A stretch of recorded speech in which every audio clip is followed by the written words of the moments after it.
Kim Kon-hee, la femme du candidat à la présidence du parti au pouvoir du peuple, le PPP, Yoon Suk-yeol, a présenté ses excuses en public sur fond d'allégations selon lesquelles elle aurait falsifié son curriculum vitae.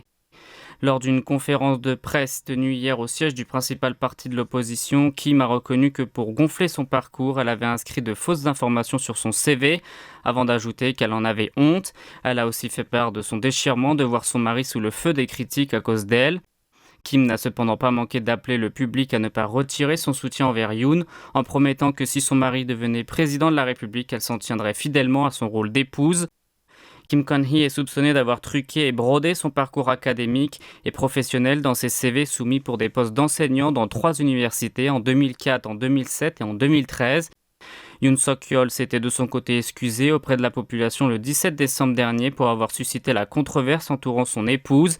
Il avait alors affirmé que les actes allégués contre celle-ci n'étaient pas conformes à l'équité et au bon sens, avant de demander pardon à ses concitoyens.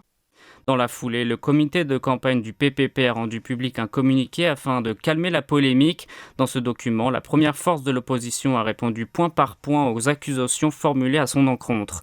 Une des porte-paroles du comité de campagne du PPP a déclaré qu'il restait à savoir si les informations inexactes inscrites sur les CV de Kim peuvent être considérées comme fausses au sens juridique du terme, avant d'ajouter que beaucoup d'autres éléments devront être examinés pour pouvoir parler de falsification.